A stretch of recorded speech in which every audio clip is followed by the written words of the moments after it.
Hey there, sophomores. It's time for your first lecture. So bust out your pen and paper. Those of them in color coding, get ready. It's time for a Frye lecture, virtual style, but with real coffee. All right, so we are going to begin by looking at what in the quest is chapter 17. I've titled this Things Fall Apart. We've just finished talking about World War I, a war that was incredibly devastating, not just physically, but emotionally, psychologically, culturally. And it will create all sorts of ripple effects that will spread throughout the 20th century and even down to our own time period today. And somewhat appropriately, World War I also ended with a massive flu epidemic, which killed millions of people worldwide. It seemed as if the world was literally unraveling.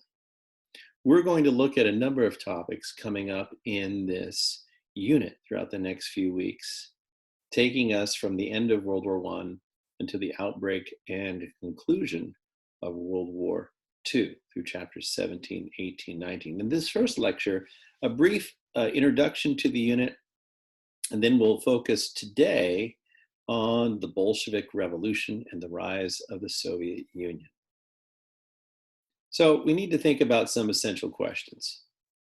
One of those is, why did World War I create so many changes in the years to come, in the years that followed 1918? And that's a question that's going to go throughout this unit. Why did the aftermath of World War I end up being more unstable? President Wilson of the United States, had promised to make the world safe for democracy.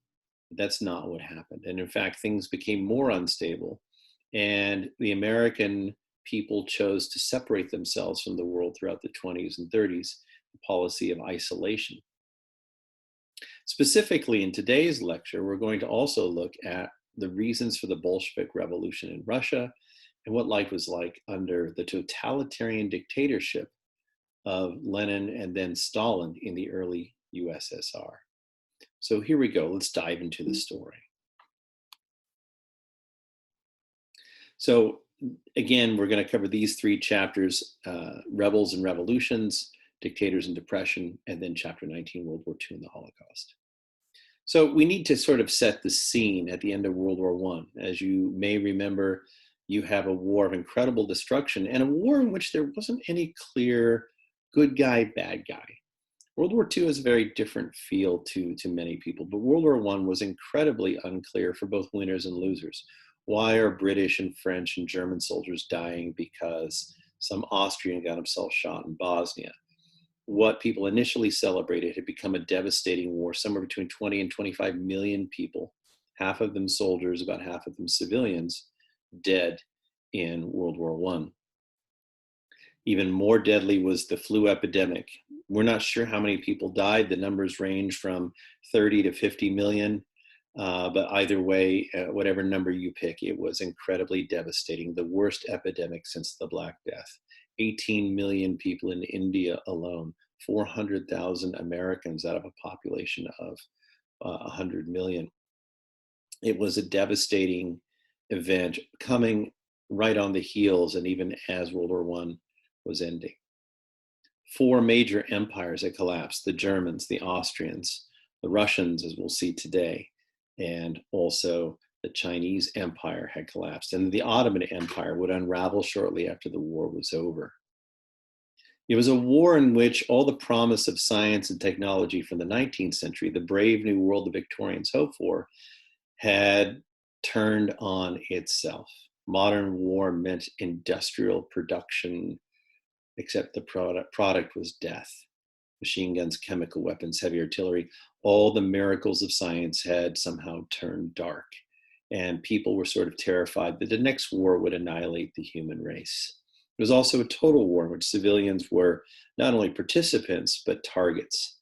And we will see this continue into World War II. And this was profoundly depressing to many people who had put their hope in Western civilization. The promises of the leaders were not fulfilled. It did not yield great gains for many countries, economically or territorially. It did not make the world safe for democracy, and it was not the war to end all wars. And so people are going to be very disillusioned during and after the war about trusting not only government, but many other institutions, science, intellectuals, the church, all sorts of institutions were under attack. And even as World War I ended, many, many wars were breaking out in Europe and beyond as empires unraveled, people rebelled, and there were attempts at takeovers of governments by communists on the left and militarists on the right.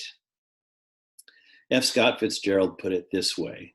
He said about the moral and intellectual and cultural bankruptcy of Western civilization, here was a new generation, grown up to find all gods dead, all wars fought, all faith in man shaken. So we need to keep in mind sort of the mood of the West in general, the world even, is that faith in the status quo was devastated.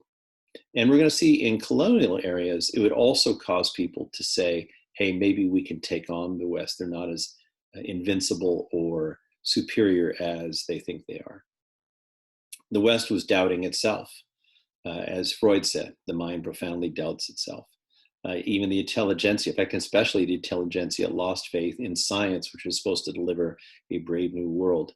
Democracy, capitalism, these institutions were questioned. And in fact, many people thought, well, nothing is true, nothing is worth trusting, an attitude of nihilism, which is belief in nothing. And so in this vacuum of belief, people are going to be desperate for new solutions. Many people will turn to communism or some form of Marxist thought, including many intellectuals in the West, especially when the Great Depression devastates the economy in the 1930s. More on that later. Other people will turn to the far right, to the extremists of ultra-nationalism and a new belief, which we will talk about later, called fascism. And as we said, there were many revolutions against the status quo in non-Western nations. The mood is probably best summed up in these lines from the poet William Butler Yeats, an Irishman who wrote a poem called The Second Coming. It begins by these words. Things fall apart, the center cannot hold. Mere anarchy is loosed upon the world. The blood-dimmed tide is loosed, and everywhere the ceremony of innocence is drowned. The best lack all conviction, while the worst are full of passionate intensity. We'll see how these lines are somewhat prophetic as we, over the next 3 or 4 weeks, look at the 1920s and 30s and the Second World War. Politically, Europe descends into chaos almost immediately when the war is over. As we said, several empires are broken up. New countries were created, especially in Eastern Europe. But almost immediately, there is the Bolshevik Revolution and Russian Civil War that breaks out, even while World War I is still underway.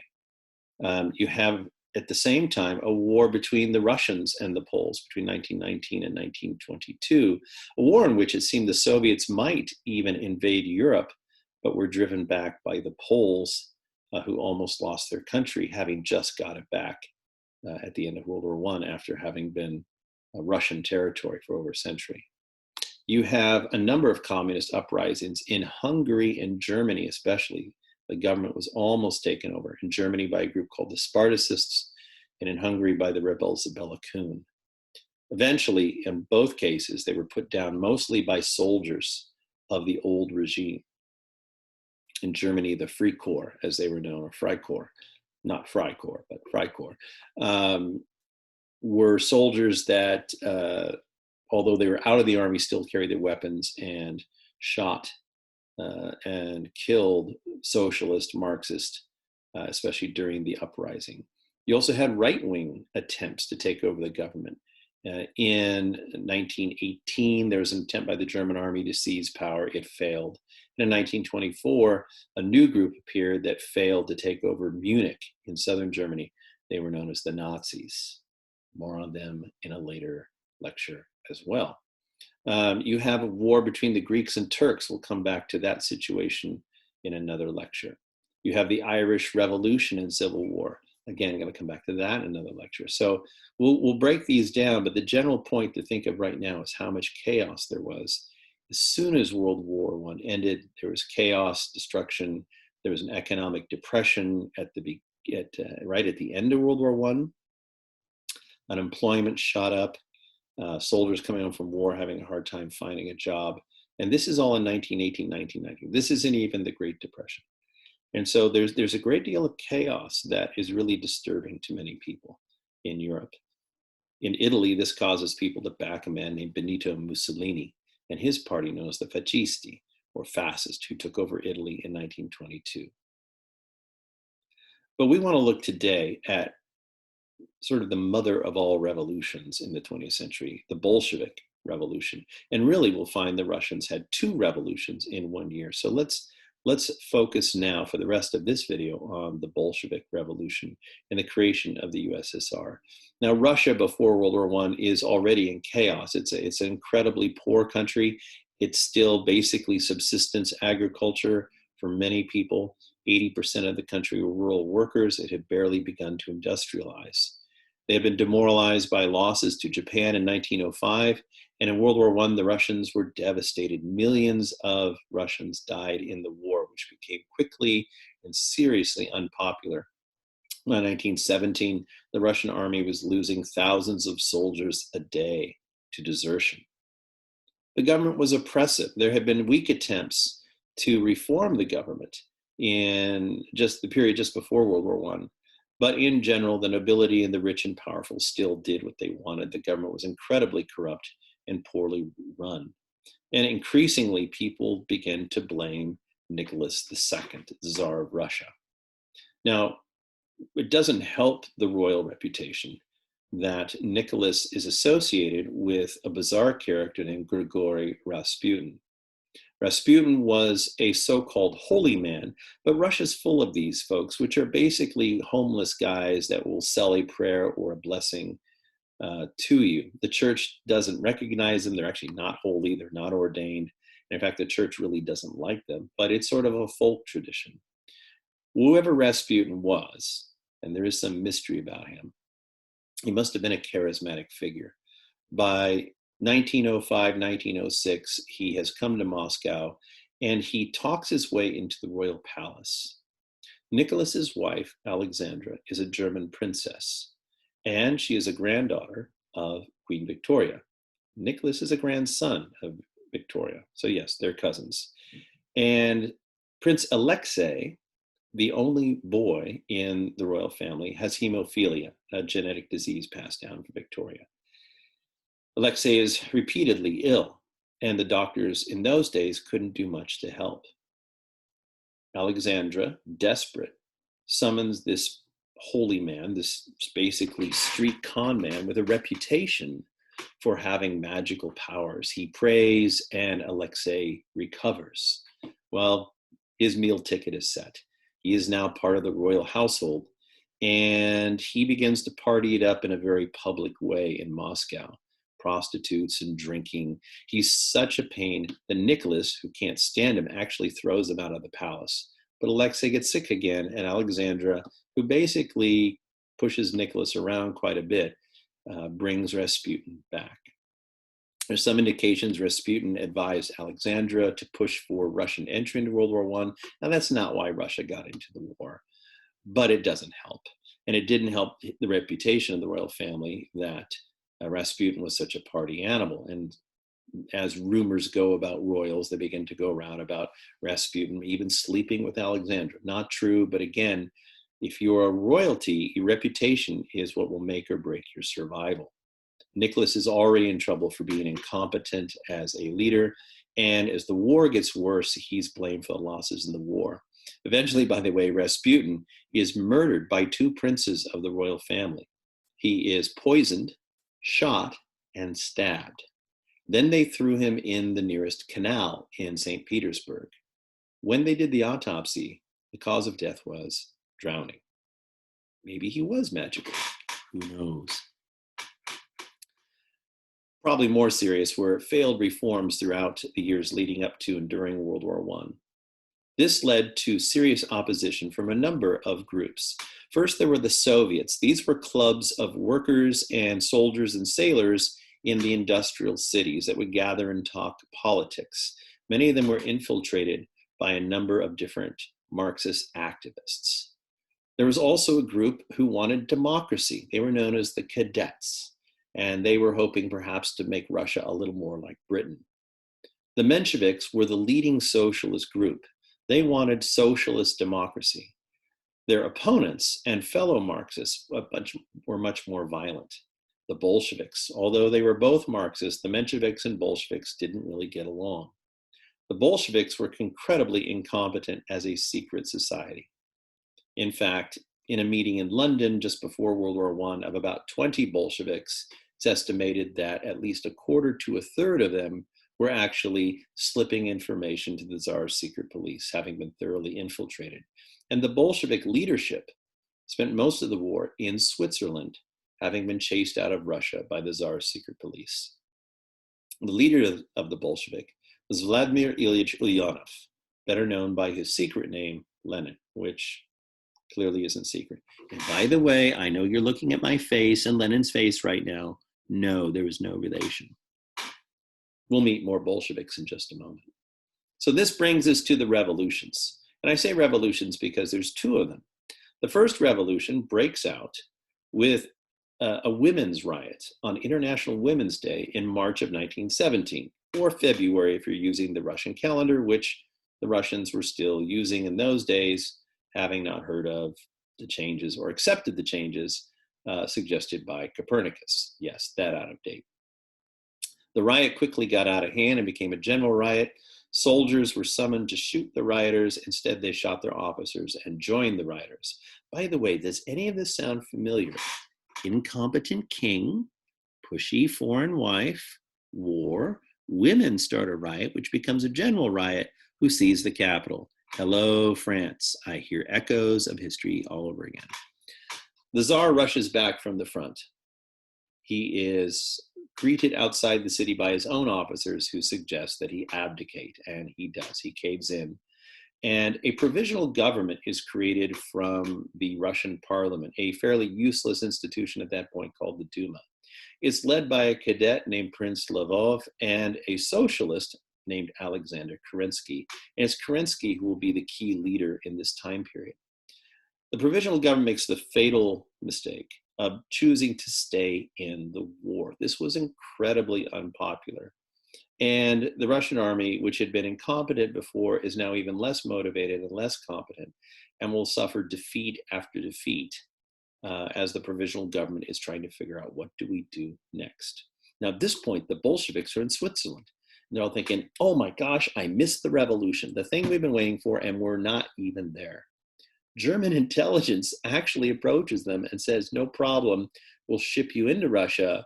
Not that the Kaiser likes Bolsheviks, but the Germans figured it'd stir up trouble. Yeah, it sure did. And so Lenin arrives in Russia and rallies the Bolsheviks in Russia to revolt against the provisional government. As incompetent as the provisional government was, the Bolsheviks were still more incompetent. And it fails quickly, and Lenin is forced to flee. But a couple months later, Kerensky is facing an attempted coup from the far right, from a general and a military government, or an attempt to make a military government. So he summons the Bolsheviks back, arms them, and says, if you'll back me, I won't chase you anymore. And they help put down the right-wing coup attempt in summer of 1917. Lenin quietly tells his folks, hang on to the guns and let's just wait. The provisionals are so incompetent that any minute they're just going to collapse. That's precisely what happens in Red October or November of 1917, depending what calendar you're using. There is a second revolution. The Bolsheviks decide to seize power. And although in communist films later it's portrayed as this massive battle in St. Petersburg, in reality, the provisional government simply walked out of the building. When the Bolsheviks stormed the building, they found no resistance. And the biggest problem the communist leaders had that night was keeping their men from grabbing all the booze and getting roaring drunk there in the government headquarters. Now the Bolsheviks found themselves suddenly in charge of Russia. Their slogan of peace, land, bread was somewhat popular. They proclaimed all power to the Soviets. But in the election of 1918, that's January 1918, they only won about 15 to 18% of the vote. Since this wasn't enough for them to control the government, they simply canceled the election and seized power by force, arresting some of the elected non-Bolshevik delegates. In March, Lenin negotiates a treaty with the Germans, and Russia pulls out of the war, abandoning hundreds of miles of territory to the Germans, who are now able to send their forces to the Western Front, although they will, as you know already, be defeated. But war is not over for Russia. Almost immediately, there's a civil war that breaks out. On one hand, you have the Bolsheviks. You can see on the map that they control the central heartland of Russia, the industrial cities such as St. Petersburg or Petrograd and Moscow. And in fact, they move the capital to Moscow because they fear even losing Petrograd. Their opponents are called the Whites. But the Whites were not one force. They were several different groups of people. There were Muslim armies, there were royalists, there were generals who had dreams of being dictators. There were a number of different groups. The one thing they had in common is that they didn't get along.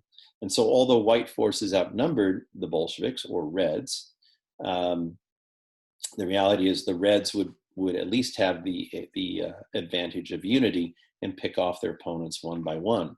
But they didn't just have to face internal opposition.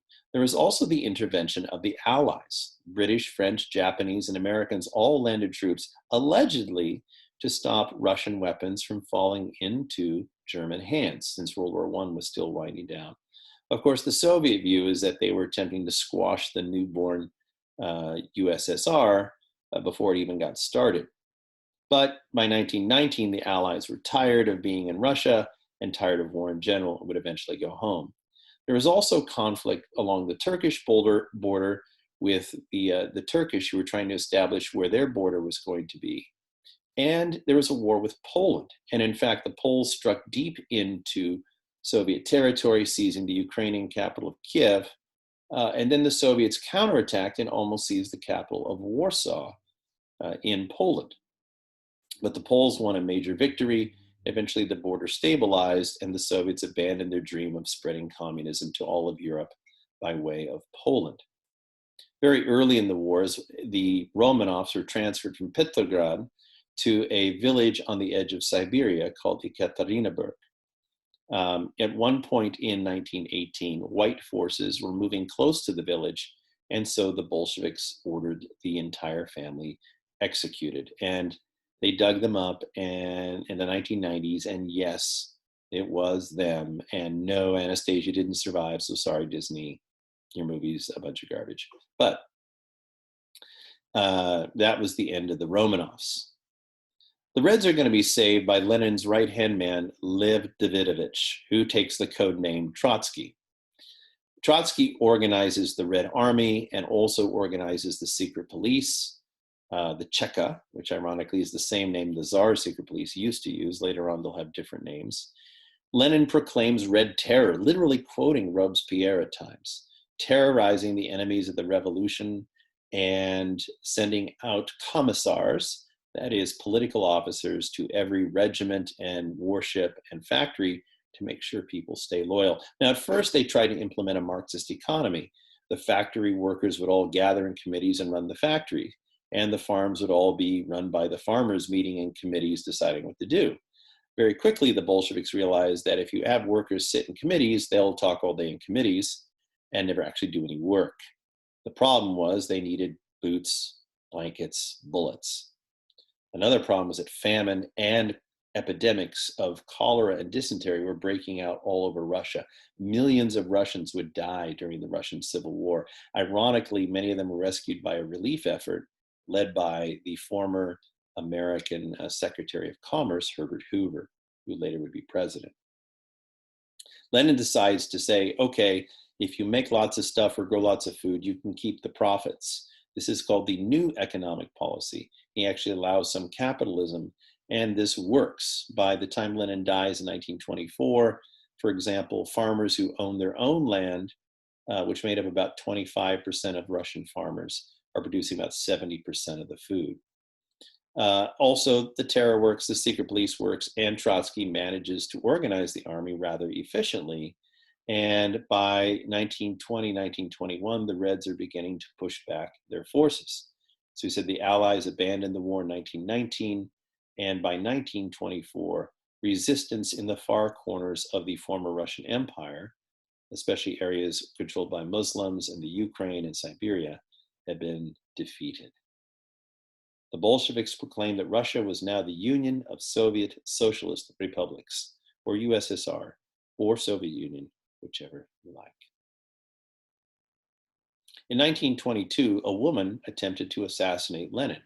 A woman attempting to assassinate a radical leader, Jean-Paul Marat, Jacobins, Charlotte Corday. Yes, it's weird how this revolution repeats the French stuff. The bullet grazes his head, but Lenin never really fully recovers his health and suffers a series of strokes. A couple years later, he dies. And one of his last things to do was to warn the other Soviet leaders, look out for Stalin. Joseph Drugasvili, or Stalin, another code name, meaning man of steel, had been a leader in the Bolshevik regime. Lenin had been concerned about him, though, that he wasn't a particularly good Marxist and that he was power hungry. But Lenin didn't leave a clear successor. And so now the Soviets have to decide who's our next leader going to be. Stalin had been put in the position of general secretary of the party, which was supposed to be a medium position in the leadership. But this did give him access to files, which he used to get secret information about other leaders and blackmail them into supporting him. One by one, little by little, the leaders decide to pledge their support to Stalin, undermining Trotsky, who was the person most people at first thought would take over. By 1927, Trotsky realizes he's been outmaneuvered. And in fact, in 1929, he is outlawed and forced to flee the Soviet Union. He's found in Mexico City in 1940 with an ice pick in his skull. So remember, if you're going to take part in a revolution, pick sides carefully. Sorry, couldn't resist. Stalin will be the leader of the Soviet Union without dispute from 1927 to 1952. He kept power through absolutely ruthless means, and in fact, Stalin may be the most brutal dictator in the history of mankind. It's a close race with Mao Zedong in China. If you're wondering about Hitler, not even close. Hitler killed 12 to 14 million people. Stalin, somewhere between 30 and 50 million. Mao, the numbers are similar. Stalin expanded the prison camp system known as the Gulag in Siberia, which had been started by the Tsars and carried on by Lenin. Now he began to fill these camps up with not only opponents, but their families, people they knew, anyone even remotely suspected. In fact, sometimes Stalin would just kill people to terrorize the population.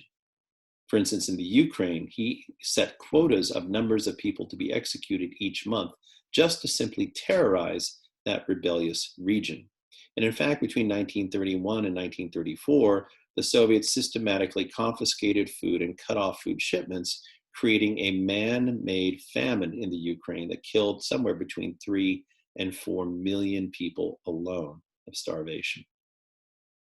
In 1927, Stalin decided to seize the farmland of the private farmers who produced most of the food in the USSR. When they resisted, even killing their animals, he had them shot, killing well over 1 million of them, even shooting artillery shells into villages to wipe them out. Of course, he had just blocked the most productive farmers, so this led to food shortages, malnutrition, and more deaths by famine. In fact, famine would be the biggest killer that Stalin deployed, whether on purpose or on accident by misguided policies. Stalin was incredibly paranoid. And in fact, one of the first groups he targeted for execution, other than rebellious regions, were the Communist Party leaders. 1/3 of what were known as the old Bolsheviks were executed in a series of purges. Stalin liked to arrest them, have them tortured by his security chief, Levon Beria. Beria liked to not only torture enemies of Stalin, but he would torture and kill their families in front of them. Beria was so feared and so disgusting that when Stalin died, the other Soviet leaders immediately had Beria killed because nobody liked this guy. But Stalin's secret police, now known as the NKVD, were brutally efficient. He infiltrated the Soviet Union with informers. Students informed on their teachers, oh, the horror of it. Workers on their bosses, soldiers on their officers. You never knew who was an informer in this total control, not just of behavior, but of mind and thought. In fact, that's what totalitarian means. And so for the first time in the 20th century, you have a dictator that doesn't just control laws and people, but even controls the mood, the thoughts, everything. That's why it's called totalitarian. Stalin in 1937 executed hundreds of his top military officers. I mean, after all, if you're paranoid, the people with the guns are probably the ones you should be most scared of. Bad timing. World War II is just around the corner. Now, Stalin attempted to control the entire economy, instituting what he called 5-year plans, 2 of them between 1928 and 38. They were supposed to control every aspect of the Soviet economy, controlled by bureaucrats in Moscow, an agency known as Gosplan. The goal was to industrialize the Soviet Union, to move it by the scruff of the neck into the 20th century of industry. Amazingly, this was accomplished, at least to some extent. A country which had once been mostly made up of farmers had created hundreds of factories and hundreds of cities between the 20s and the outbreak of World War II. Of course, much of this was done by slave labor and at the price of death. Whole agricultural villages were rounded up. Those who resisted shot, put on trains, hauled to the mountains, kicked off the train and told to start mining coal and iron ore and to build whole cities from scratch. Many of them died in this process because there's not a lot of food and material provided for them. They just had to figure it out. But the one resource the Soviets had was people. It should be noted that under Stalin, there were some accomplishments. Women were given equal access to education, if not equal access to power and jobs. So, for example, the Soviet Union, by the 1970s, half the doctors were women, although very few of them were allowed to administer hospitals. But at least they could be doctors, at least they could be nurses, at least they could read, something the Tsar, of course, had not delivered. In fact, literacy was another major accomplishment. Now, granted, it made people more able to read the propaganda. In fact, initially, the Soviets sent out trains into the countryside to show movies, which most Russians had never seen, propaganda movies. These were called agitprop, to agitate the people with propaganda. But eventually, the school system did make the Soviet people very literate as any Western country. So we have to point out that medicine was more widely available. Women were given legal equality. Literacy was expanded, and coal, iron, and steel production went up 3 or 4 times their prior rate between 1918 and the 1940s. Now, on the other hand, many of these benefits of things like electricity and indoor plumbing and appliances that the West was getting, you would not have been able to get as the average person in the Soviet Union. But then again, under the Tsars, it had been far worse. So, did the Soviets advance? Yes, Stalin, like Peter the Great, dragged Russia kicking and screaming into the 20th century, but at an incredible price. Stalin created a cult of personality. No rival gods were allowed. Religion was suppressed. Anyone who threatened him, anyone who seemed to be popular, was immediately eliminated. A combination of propaganda and terror was used to create this one-party state which worshipped the leader. And in fact, many Marxists argue that Stalin was a poor Marxist, that he was simply a Stalinist, a megalomaniac. Whether he was a good Marxist or bad Marxist, the fact of the matter is that under Stalin, the Soviet Union became a totally controlled one-party state. Now, of course, the mantra of Marx was that everybody was equal. But in the Soviet Union, only super loyal people were allowed to join the party. In fact, at its greatest height, only 11% of the Soviet population were party members. And many people found that although everybody was equal, some people were more equal than others. One American communist visited Moscow in the late 1920s, hoping to find a Marxist paradise. He bought a first-class ticket on a train and approached the first-class car. He could see waiters, he could see soft seats inside. But he was stopped by a guard at the door who said, "You don't belong on this car." He said, "It's the Soviet Union. We're communists. There is only first class. Everybody's equal." He said, "In fact, the whole train is first class." The guard said, "That is correct. But this is reserved for party members, apparatchiks. They get to ride in soft first class. You are not one of those. You can go down to that car over there." The American looked at the other car and saw benches and frost on the windows and realized that was not going to be a very comfortable ride. He said, "It's not first class?" He said, "Oh yes, that's hard first class. That's for you." The reality was the real power was in Stalin. And even under later years, there would be 11 or 12 leaders in a top committee known as the Politburo who ran the country. So Soviets were allowed to vote for congresses that didn't do anything. And when they voted, there was only one candidate. You could vote yes or no, sign your name. If you vote no, you may not have a job tomorrow, or worse. Young people were indoctrinated in the communist youth movement, which was later the model for the Hitler Youth. In the Soviet Union, it was known as the Komsomol. And again, this is where, as a young person, you begin to prove your loyalty to the party. Stalin would continue to rule until 1952. We will pick up the story of the Soviet Union in May when we look at the modern Soviet Union and how it ultimately collapsed. In our next lecture, we're going to take a look at other rebellions in other parts of the world, India, Ireland, what's happening in the Middle East. But for now, thanks for listening. See you next time.